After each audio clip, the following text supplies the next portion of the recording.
Welcome back, everyone. Today we're going to be doing a deep dive into the Flipper Zero. Yeah. You guys have given us like articles and guides and even case studies. hmm So this is going to be a pretty fascinating one, I think.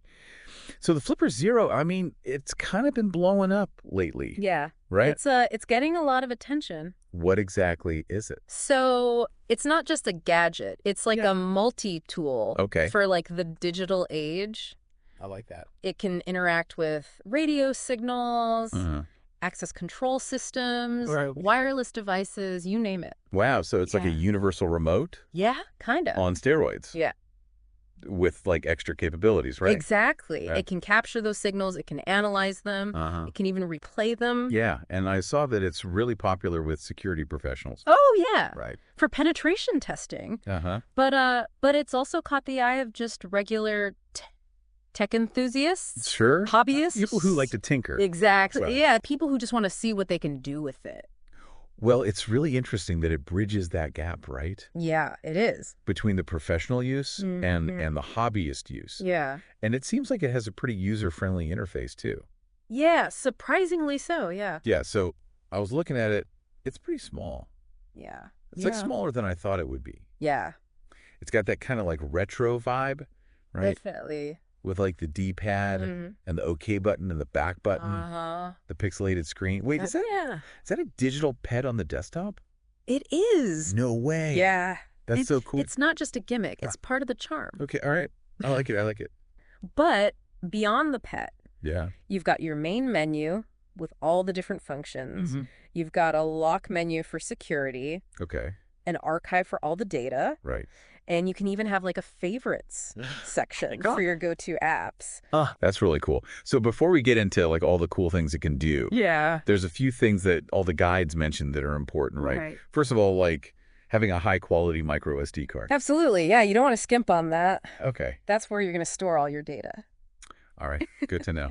So, Also keeping the firmware updated, oh, yeah, that's crucial. right? Yeah, there's always new features coming out. Makes sense. Bug fixes, Right. security updates. Uh-huh. You want to make sure you have the latest version. Okay. And the last thing, and I know it can happen with any device, right, is if it freezes up, Yeah. what do you do? Well, there's a magic combo. Okay. Left and back buttons Huh. hold for 5 seconds. Got it. That'll force a reboot. Okay. It's kind of like restarting your computer. Exactly. Yeah.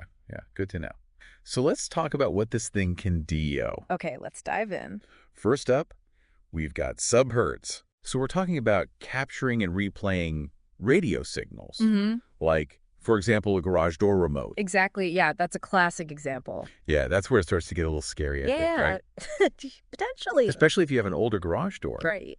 So the Flipper Zero has this frequency analyzer, Mm-hmm. Right. helps you pinpoint Okay. the exact frequency that the remote is using. Okay. And then you can use the read raw function Okay. to capture that signal. So it's basically like hitting the record button. Exactly. You've got it. Yeah. Wow. And that's where we get into these security implications. Okay. Because there's a big difference Mhm. between those simple remotes Yeah. and the ones that use rolling codes. Okay. So explain the difference. So simple remotes, Mm-hmm. they send the same signal every time you press the button, Okay. which means if someone captures that signal, Yeah. they could use it to open your garage later. Oh. Whereas rolling codes, Yeah. They change the signal with each use. Okay. So there's much more secure. so if you have an older garage door Right. with a fixed code, somebody with a Flipper Zero could open your garage door. Potentially. Yeah. Oh, wow. If they were able to capture the signal. That's why it's so important Yeah. to test these things responsibly. Absolutely. Only on your own devices. Right. Of course. Of course. So I guess it's a good reminder to everyone out there to check your garage door opener and see if it uses rolling codes. Yeah, good point. Right. And if not, maybe it's time for an upgrade. Might be a good idea. Yeah. All right, let's move on to RFID. Okay. So this operates at 125 kilohertz. Uh-huh. It's kind of like the older, less secure cousin of NFC. Yeah, you could say that. Right. Mm-hmm. Often used in access control systems, right? Exactly, yeah. Like those key card entries you see in offices and stuff. Yep. So the Flipper Zero can read, write, and even emulate RFID cards Right. and tags, Uh-huh. which again, Yeah, is really important for security researchers. absolutely. Right. Testing those systems. Yeah. Yeah. Making sure they're secure. All right, and then NFC operates at 13.56 megahertz. That's right. This is what we see in all those smart cards that we use every day. Yep. Right. Public transportation. Public transportation. Contactless payments. No. Access control. Right. It's everywhere. It's everywhere. And it's generally considered more secure than RFID. It is, yeah, generally speaking. But not foolproof. Not at all, no. Right. The Flipper can read and replicate NFC cards as well. Oh, wow. Which, again, has huge implications for security. All right, so next up we have infrared. Right. So this is the technology behind our trusty TV remotes. Yeah, the good old days. Right. Still going strong. So the Flipper Zero can control TVs, AC units, you name it. Pretty much. So like I could be sitting here and flipping through channels on your TV. Potentially, yeah. From across the room. If you had the right codes Okay. and the line of sight. All right. But it's not just about changing channels. Okay. Think about it from a security testing perspective. You could disrupt a presentation by subtly taking control of the projector. Interesting. You could even mess with the thermostat Okay. in a server room. Oh, wow. So there are a lot of possibilities there. A lot of potential. Yeah. Okay, this is where it gets really interesting, I think, especially for like the tinkerers out there. Yeah, this is where it gets fun. GPIO and modules. All right. So GPIO stands for? Yeah, what is GPIO? General Purpose Input Output. Okay. And it essentially allows the Flipper Zero to interact with external hardware. Gotcha. So that's where you start connecting modules. Okay. And using the Flipper for things like flashing firmware, debugging, even fuzzing. And fuzzing is? Fuzzing is a technique for finding security vulnerabilities. So you can really like expand the Flipper Zero's capabilities. Absolutely. Beyond just like the pre-programmed functions, right? Yeah, you can really get into some serious hardware hacking. That's really cool. Yeah. We also have iButton, which is often used for access control, Yep. temperature and humidity measurements, and even cryptography. That's right. And as you might expect, the Flipper can read, write, and emulate iButton keys. Of course, yeah. Right. Adding another layer to its already impressive functionality. This is amazing. And now for the feature that I think is the most interesting, the one that really caught my eye, bad USB. Ooh. This is where things get really exciting, right? This is where it gets a little bit spicy. Yeah. So the Flipper Zero can basically act as a keyboard, right? Yeah. Executing commands on a connected computer. It's pretty powerful. Using a scripting language called DuckyScript. That's right. So, like, imagine this. You plug in your Flipper Zero, and it starts typing out commands. To, like, download malware or steal data or create a backdoor on the target system. It's a powerful capability. That's insane. It really underscores the importance of understanding security risks and taking precautions. You mentioned payloads. Right. What are those? Those are the sets of commands written in DuckyScript that tell the Flipper Zero what to do when it's connected as a bad USB. Gotcha. So it's not for the faint of heart. Not really, no. But it is fascinating. It is, yeah. So I guess the important thing to remember here is that the Flipper Zero itself doesn't contain any malicious payloads. Exactly. It's up to the user to create and upload those. So it's a tool. Like it's a tool. It's a neutral instrument. And it can be used for a lot of different things. Yeah, both ethical and unethical. Right. So the responsibility really lies with the user. Absolutely. To use it ethically and legally. Couldn't agree more. Okay, and finally we have U2F, which stands for Universal Second Factor. Yeah. So this is all about increasing security. That's right. The Flipper Zero can act as a second authentication factor for your online accounts. An extra layer of protection. Like a physical key for your digital life. Exactly, yeah. Right. Instead of just relying on passwords, you can use the Flipper Zero to generate a unique code that verifies your identity. That's a really good idea. It's a great way to combat phishing attacks and other threats.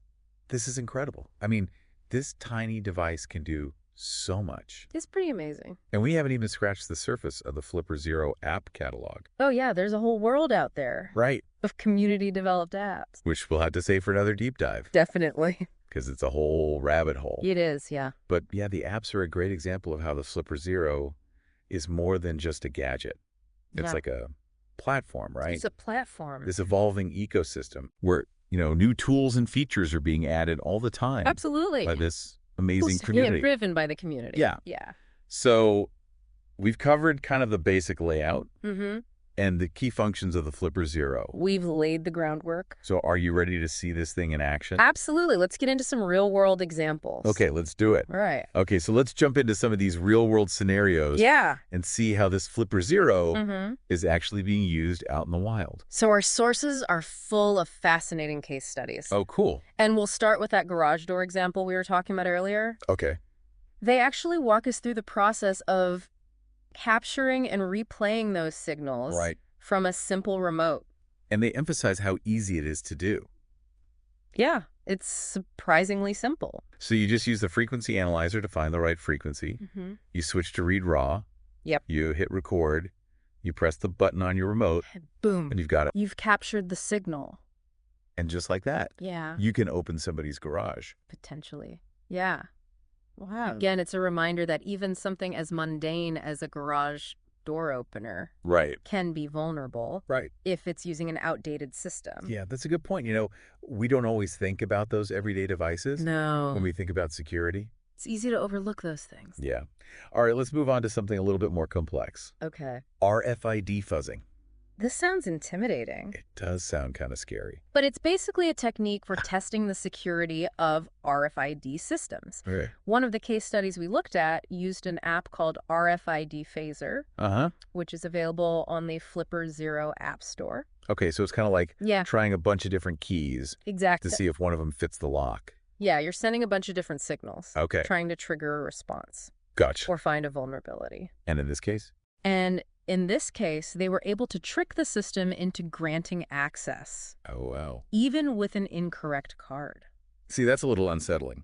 Yeah, it can be. It really highlights the need for strong security implementations. Right, even in systems that you think are secure. Absolutely. And it brings up a crucial point about security. What's that? It's an ongoing process, not a one-time fix. Yeah, you can't just set it and forget it. Nope. Technology advances.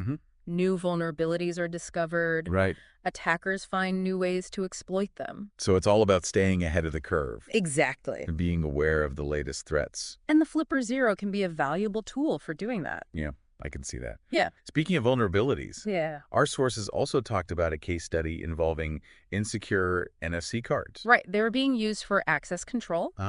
And they tested a bunch of different types of cards. Including an official one, a UV key, and even like a cheap NTAG 215 tag.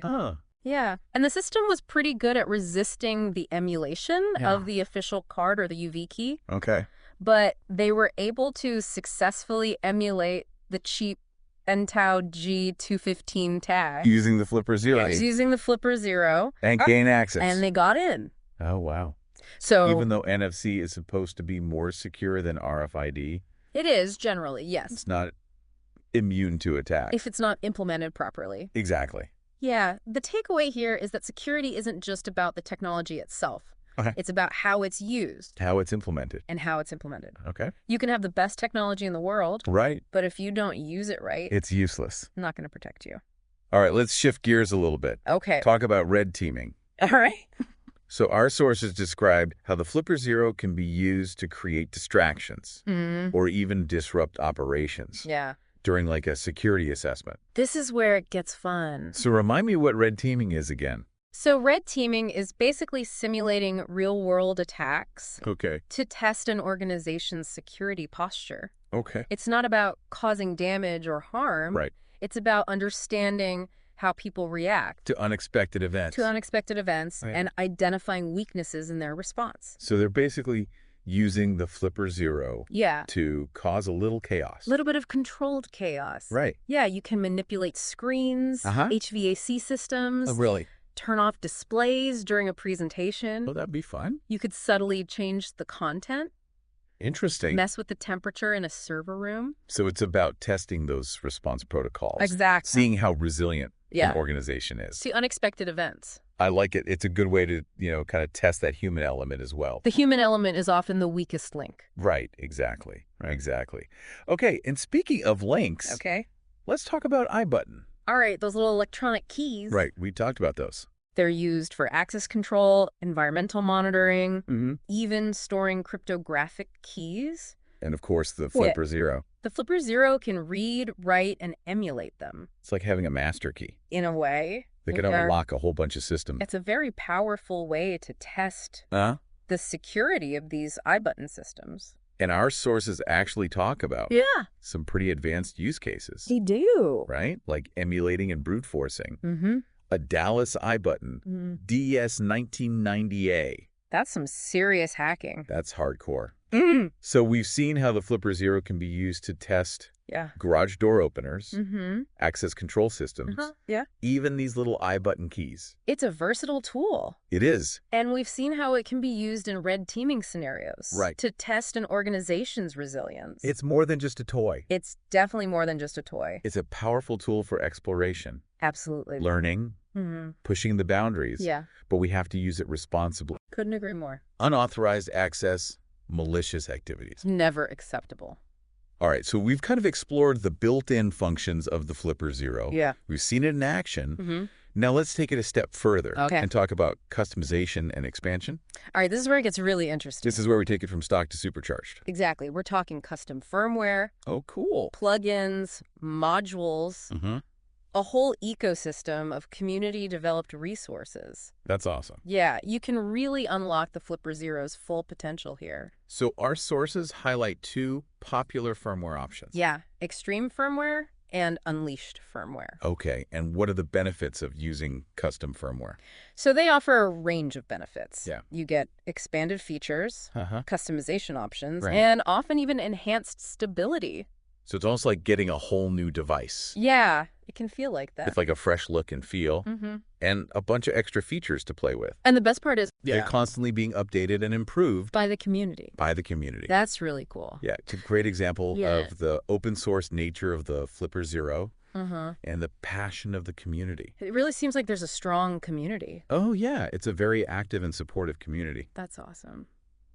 And speaking of community resources, our sources pointed us to something called the Awesome Flipper Zero collection. I love that name. It's a great name. Yeah. So what is it? It's like a treasure trove of scripts, tools, and applications. Developed by users. Developed by users. I checked it out. Yeah. It is incredibly comprehensive. It's amazing. You can find everything from Wi-Fi scanners and Docker modules to IR Xbox controllers and barcode scanner emulators. It's a giant toolbox. It is. For anyone who wants to take their Flipper Zero adventures to the next level. It really is. It's like a whole other world. To explore. And then there's also like the custom animations and graphics. Oh, yeah. People are getting really creative. That people are making. With the Flipper Zero. Yeah, it's not just about functionality. It's about making it your own. Personalization. Yeah, I like that. Yeah. So we've seen how you can use the Flipper Zero to test security systems, emulate devices, even disrupt operations in a controlled setting. In a safe and responsible way. Of course. Of course. We've explored its built-in functions. We've gone pretty deep.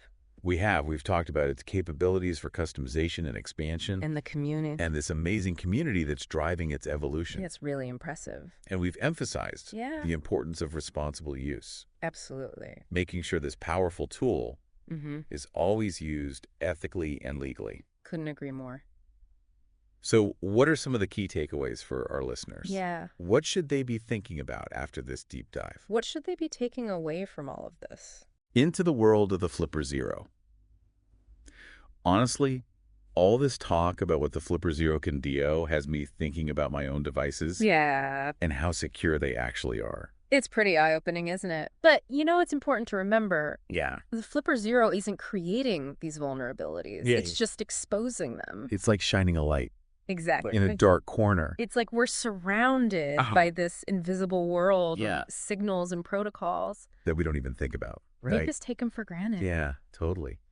So big takeaway for our listeners. Yeah, what should they be thinking about? What should they be thinking about after this? Yeah. After learning all this stuff about the Flipper Zero? Well, I think the biggest takeaway is that security, it's not a one-time thing. Okay. It's an ongoing process. You can't just set it and forget it. Exactly. Like technology is always advancing. Right. The threats are evolving. And we need to be aware of that. So be proactive.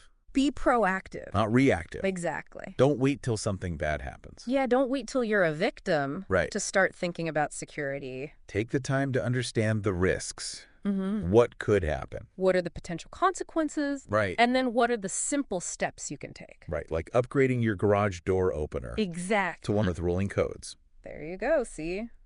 You're getting it. I'm learning. But it's not just about the tech, right? Yeah. It's about people, too. Right, the human factor. A human factor, yeah. Human error, negligence. Complacency, all these things contribute to security breaches. For education, awareness, that's key. Absolutely. And I guess a healthy dose of skepticism. Oh, yeah. Never hurts. Never hurts. Question everything. Right, don't take anything for granted. Don't assume things are secure. And I think that's where the Flipper Zero can be such a valuable tool. Yeah. It kind of makes you think differently about security, right? It does. Like it makes you want to explore. It shows vulnerabilities. And understand how things work. Yeah, understand how things work. At a deeper level. It's not just a security tool, it's a learning tool. Exactly, tool for exploration. And let's be honest, it's fun to use. Oh, absolutely. Kept that cool retro look. It's got the digital pet. The digital pet. The community. This amazing community. Yeah, it's a fun gadget. Yeah. As well as a powerful tool. So, to wrap things up, yeah, I encourage everyone listening, keep exploring. Keep learning. The world of the Flipper Zero. Check out that awesome Flipper Zero collection. It's awesome. It is awesome. Dive into the forums. The communities. See what this thing can do. Yeah, but always remember. Yes. Great power. Great responsibility. And they're wisely. Ethically. Legally. Happy hacking. All right, that concludes our deep dive into the Flipper Zero. I hope you enjoyed it. We hope you learned a lot. Learned some new things. And until next time, stay curious, stay informed, and stay secure.